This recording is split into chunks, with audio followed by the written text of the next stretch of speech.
Hello everybody, welcome back to my YouTube channel. My name is Tamara. For those of you who have already subscribed to my channel, thank you very much. You probably know my content. For those who haven't subscribed yet and are either coming here for the first time or are recurring back, please like, subscribe and share my stuff. This is a channel in which we like to talk about art and culture from a very open and honest, we like to have open and honest conversations regarding art and culture and what's going on an everyday basis and how these things affect us on our everyday life. So welcome back for those ones who have been here before, and for those of you who are just watching me for the very first time, welcome to my channel. So today I'm gonna try to be as short as possible, but there isn't a short conversation with me. Let's be honest. When you're serious about this stuff, you can't be short. So I'll try to be as concise as possible, but yeah, we'll see how it goes. So excuse me, for those of you who are new to the channel, we basically started a series on ethics several months ago, and ethics in art and culture is something that I want to explore this year. Now, originally the idea was supposed to be into a more philosophical, perhaps even historical way to approach art and culture, but it would be absolutely impossible for me to leave aside the fact that there are everyday examples in popular culture that could help illustrate or not my point. So today is one of those days in which I'm gonna use some news from popular culture and try to apply it to this whole conversation of ethics on both art and culture. I just want to clarify that this is not a gossip channel. We're not here to react on people's movies. We're not here to react on whether this is a good singer or not. We are here to discuss important issues that have to do with art and culture, and in this case we're gonna be talking about the ethical behavior not only of artists but also on the industry as such, and of course us as audience and as public and as a society, because at the end of the day, if we breed by behavior, if we reward by behavior, if we somehow applaud people that don't do and conduct themselves ethically, we shouldn't be surprised to have unethical behavior out there. So we are just as much responsible as other people are for the lack of ethics in our society. So today I'm gonna speak about 3 examples to illustrate what I mean by ethics. If you haven't seen my ethics series, please go and watch it now. I've done 2 series, one in Spanish and one in English. In there, I try to define what ethics are from an Aristotelian point of view. To summarize it, Aristotle, in his Nicomachean Ethics, his book that he published in his heyday, this, if I'm not wrong, this is the book that he published before another masterful book that he didn't really publish books back then. What he did, he wrote treatises that eventually became books. So politics, it's one of them, but before politics we had ethics, the famous Nicomachean Ethics, because apparently the legend goes that he wrote that book for his son. Now, in ethics, Aristotle just to summarize it, he basically explained ethics as a certain behavior that we have in order to reach a goal. So if our goal is to be happy, then we have to behave accordingly. We need to do good action, good deeds, because otherwise we're not going to have good results. What he was saying, it's basically what perhaps in other cultures, such as, for example, India, they call karma, right? Karma, it's basically how you behave, whatever energy that you put into the universe comes back to you. So Aristotle was basically saying the same thing. You know, if you want to achieve a good life, if you want to achieve a happy life, if you want to achieve well-being, then you have to behave accordingly. You need to do good things in order to achieve a good life. This is in a nutshell. Of course, it's a little bit deeper than that, but you know, I'm not here to do a revision on Aristotle. I'm just giving you a little bit of a brief introduction of what ethics are.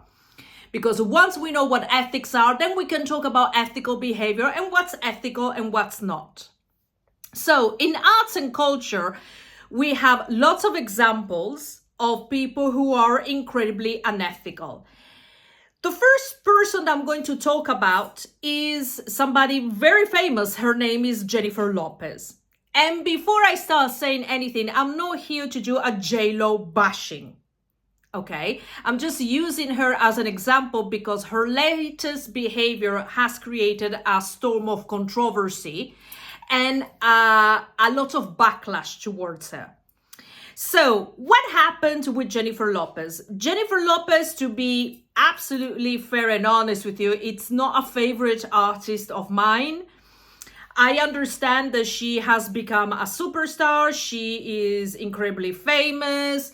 And I believe that she has also ventured into other things such as business, you know, by selling perfumes. And apparently she's now has a line of skincare. She's also selling alcohol. I mean, as a businesswoman, I'm going to give her credit because I think she has been quite successful, even though a lot of people complain about the prices of her products.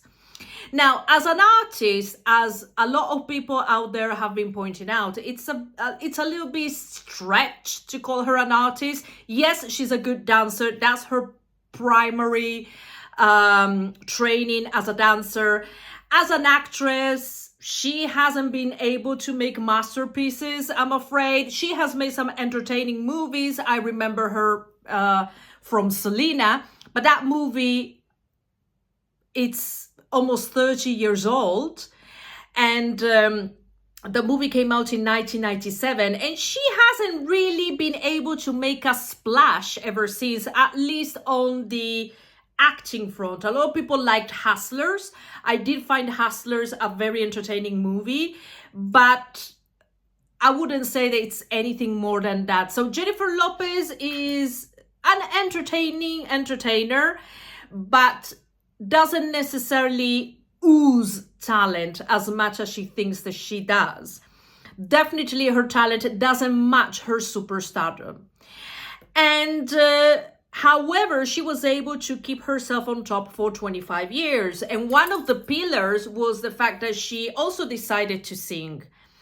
However, there has been a lot of controversy regarding her music and her singing. At the very beginning of her career, she has been accused, and these are serious accusations, of basically not singing her own songs and stealing other people's work. The people's work that she was stealing, like stealing, it's not already bad enough as it is. Most of the people that she's been accused of stealing from are Black and brown artists, which is really, I do find the whole thing pretty interesting. What do we mean by stealing? It seems that she doesn't sing her song fully, or she doesn't come up with her ideas fully. Now, I'm not gonna dive in too much into this because I don't want to waste this whole video just talking about Jennifer Lopez, but there are serious accusations, and these have been confirmed by singers Natasha Ramos, Ashanti, Christina Milian, Mariah Carey, even Meghan Trainor. Basically, these people have originally sung songs that ended up in J-Lo's albums with virtually not much untouched vocals. You know, it seems that Jennifer mostly was singing on top of the vocals that already existed. So her beginning as a singer was incredibly shady. There are people who have done a very good research on this. I will suggest you to go and watch them if you want to know more about this. But these are very serious accusations when you're accused of not singing your own songs. And unfortunately for her, not only I don't think I've ever seen an interview of her actually denying the accusations. But also, in the last 25 years, she has had a platform in music in which neither her voice, her singing, or her music have evolved. I mean, the music that she's producing now is just as bad as she was producing 25 years ago. And this is, to me, something that, at least as an artist myself, this is, I will say, something that pisses me off, because if you had this platform for 25 years, I expect you to get better. I don't expect you to give me perhaps the music that I want. I don't have to like everything that you do, but I expect you to get better. A lot of artists that have been accused of being essentially not very good. I'm thinking the case of Madonna, you know, when she started her career. You know, Madonna never had an incredible voice. But Madonna has always been incredibly creative, and she was able to do masterpieces throughout her music career. I'm thinking albums like A Prayer. I'm thinking albums like Bedtime Stories. I'm thinking albums like Ray of Light. Some people claim that Ray of Light, it's her masterpiece. So Madonna has evolved musically, has evolved with her voice. Unfortunately, she's using too much autotune lately. But what I'm trying to say is that if the goal is to improve yourself, sooner or later we were going to see this at some point, at some stage, whether it is in your songwriting, in your storytelling. Jennifer Lopez doesn't have any of this. Which is, girl, what you've been doing for the last 25 years, because you haven't really improved musically. So now, because I don't want this to be a J-Lo bashing thing, at the end of the day, I don't really care much about this woman. But what I will say is that today there is a lot of negative feedback on her. And this has to do because at the beginning of the year, she released an album called This Is Me... Now. This is supposed to be like the second installment of an album that she published 20 years ago called This Is Me... Then. I'm going to be very honest with you. In 2002, when she dropped this album, I didn't understand the title. The major inspiration of that title and that album per se was a relationship that she had at the time with an actor called Ben Affleck. Now, they were supposed to be engaged, they split up, la-di-la-di-da, they all moved on with their lives. But in 2021, unfortunately for all of us, I guess, they decided to get back together. So now Jennifer Lopez was inspired to write another album. This Is Me... Now. The reviews of the album are abysmal for what we have already discussed. The fact that her singing is not any better, her voice is not any better, her songwriting is not any better, and her music, it's not not good at all. Some people have called this album generic sounding and insignificant, which technically speaking, it's most of Jennifer Lopez's musical career. It's pretty much generic sounding and insignificant. Now, unfortunately for all of us, she didn't only stop by releasing a pretty insignificant album, which at the end of the day, it's all down to taste, you know. I personally try to listen to it and I just simply couldn't, because it's insignificant. Jennifer Lopez as a singer, it's incredibly insignificant. But she decided to attach to this project other 3 projects on top of that. The first one was kind of a, how can I say, kind of a visual representation of this album, which I think the title is something along of this is me ... now a love story. I think that's the name of the movie / visual experience. The reviews are abysmal. I'm gonna be 100% honest with you. I didn't see the movie. I'm not interested because I don't want to really waste my time. But I've seen reviews of the movies, so I've seen clips of the movies, and the general consensus is that the movie is incoherent. It's not serious on any level, and it shows how vain and self-obsessed Jennifer Lopez is, which is something that we kind of already knew about her. There is nothing wrong with pointing out what we have already knew. I just find it funny that it took us 25 years to actually say that this woman doesn't really have the ability of Prince. Apparently she compared herself to Prince. I want to make what Prince did with Purple Rain.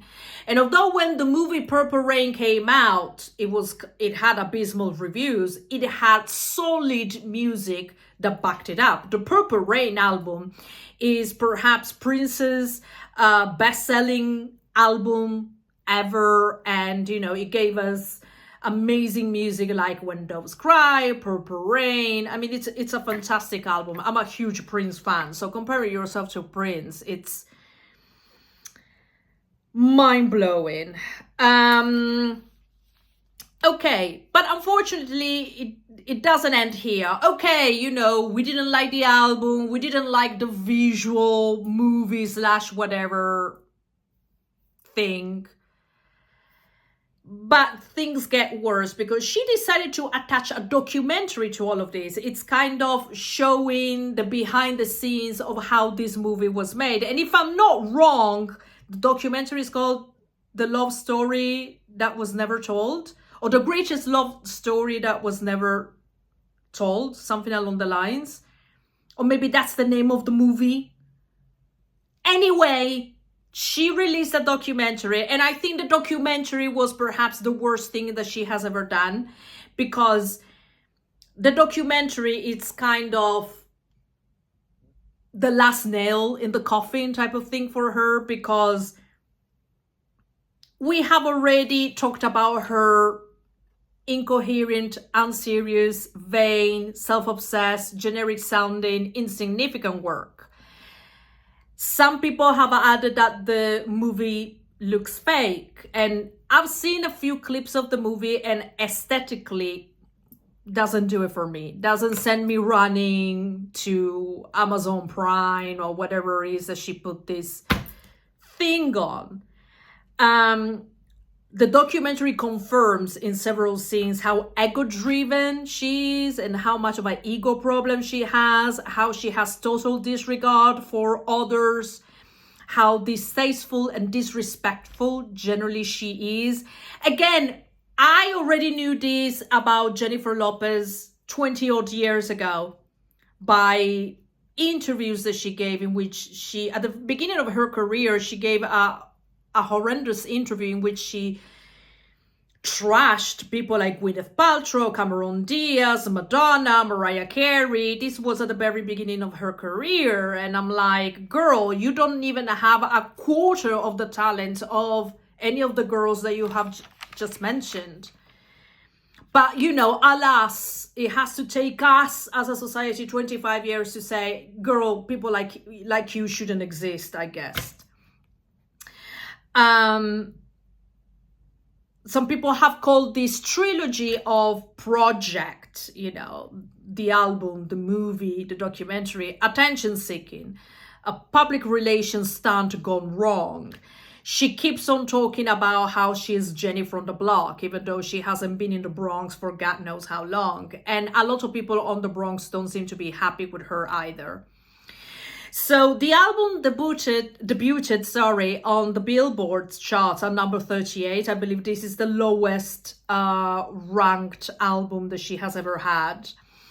And originally, like, this is not bad enough to have a documentary of her, to have a movie about her, everything about her, you know, everything it's about her. The lack of ethics that Jennifer Lopez has shown throughout her career and has picked in this trilogy of events. The bad album, the bad movies, the bad ideas, the bad documentary. On top of that, was supposed to be supported by a world tour that originally was going to be called This Is Me ... Now World Tour. And then she saw that she wasn't selling any tickets. The tour was rebranded as The Greatest Hits, and still that wasn't doing it for people. It was supposed to be originally 30 dates, and it got a huge backlash for how expensive the tickets were. And to be fair on Jennifer Lopez, she's not the only one tone deaf about this. I mean, I looked at prices for Madonna and Beyonce tickets, and they're incredible. £700 or $700 or 700 euros, whatever currency you want to put it for a ticket, you know, when you guys are already multimillionaires. I mean, I think it's distasteful. It's disgusting. But particularly, I guess, for Jennifer Lopez, because people were like, no, we're not buying any tickets. So she ended up canceling the tickets because of the great amount of unsold tickets that she had. Apparently, the name change didn't do it. Some people say that she didn't want to back down. She wanted to do an arena tour. Perhaps if she did smaller theaters, it could have worked out for her, but nothing. Apparently, she thinks too much of herself. You know, she has very high expectations, and the truth is that she's not at the same level to Beyonce or Taylor or Madonna for that. You know, people are willing to pay exorbitant amount of money for them, but not for Jennifer Lopez, which I think it says a lot. Now, this ongoing backlash has continued. She recently released a movie on Netflix called Atlas. The reviews are abysmal as well. She's not catching a break. Now, what's going on? Why are we waking up today on things that we should have talked about perhaps 30 years ago? Well, Jennifer Lopez is clearly a product. She has mistreated colleagues. She has taken from colleagues without their permission. I know that this is not unusual in Hollywood and in the industry, but you shouldn't treat people like that. Not to mention that apparently she's also terrible to waiters and whatnot. You know, this is what TikTok is saying at the moment. I don't really want to go too much into it. You know, go to TikTok and, you know, there are lots of young people that have worked with her and they don't have the best opinion on her. So what I'm saying is that now she's trying to defend herself. People are bullying me. You don't understand my vision. You don't have any vision, girl. You never had it. And on top of that, your relationship with Ben Affleck, it's also on the skids again. I wonder why you have treated everybody disposable. So this is what I'm talking about when it comes to ethics, you know. When the ego gets in the way of you improving as a human being, improving as a talent, improving your art, improving your craft. An artist is not here to sell perfumes. Let's be realistic. That doesn't make you an artist. Selling skincare, that doesn't make you an artist. Selling clothes, which, by the way, I think at some point she was doing very interesting stuff when it came to clothes, She's definitely a fashionable artist. No question about that. That's why I think perhaps Jennifer Lopez is better as a businesswoman, but as an artist, she's, as some people have already said, incoherent, unrelatable, vain, self-obsessed, insignificant. She's pretty much insignificant, and yet she's a major star. So we need to ask ourselves, how is this possible that we have these so-called not very talented people, and yet they revered like deities? I don't get it. And apologies if I'm going to make a comparison that perhaps shouldn't be made, but Jennifer Lopez, when she launched her career as a singer, she used to date a guy called Puff Daddy, later renamed P. Diddy. Sean Combs is his real name. And he even had the audacity to rename himself to Love. And today, Love, P. Diddy, Puff Daddy, Sean Combs, whatever you want to call him, is being investigated by the FBI, if I'm not wrong, for sex trafficking. Cassie Ventura, who was his partner for 10 years, at the end of last year, sued him for, I believe, $30 million, accusing him of horrendous things. And a recent video came out from a hotel in Los Angeles in which we could all see him beating the hell out of her. Disgusting behavior. But yet, why are we surprised, really? It took us, again, 25 years to understand finally who P. Diddy is. I mean, for those of us who have two eyes and one brain, the way that he talked, he went around the world calling himself, an extraordinaire, the pillar of black excellence. Literally, bigger than life, bigger than the lifestyle. He had butlers, holding his umbrellas. This was a thing back in 2001, 2002. Okay? Because money and power does this thing to people. They don't seem to be controlling themselves. And we all knew that P. Diddy was bad news. We just didn't know how deep the whole thing was. But we knew, like Jennifer Lopez, that these two people are not good. And yet we waited 25 years to say, you know what, guys, enough and enough. You're a monster, P. Diddy. You're too self-obsessed, Jennifer. You cannot sing. 25 years these people have been getting away with it. And neither are good artists, because don't come and tell me that P. Diddy is a great rapper, because he isn't. And he's not the only rapper with authoritarian personality problems. The overwhelming majority of them have it. I'm thinking Kanye West, I'm thinking Jay-Z, these people that walk around like they're the biggest thing ever. And the talent doesn't match their egos. So this is what I'm talking about with ethical behavior. It's not only them displaying over and over how unethical they are. It's also about us, that we're willing to sit down and applaud them.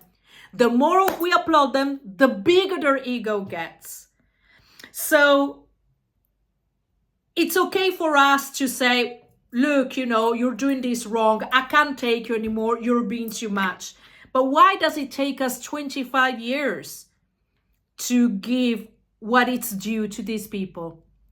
So this is the first part of my ethical behavior. We will continue because I have so much more to say about other people as well. So stay tuned.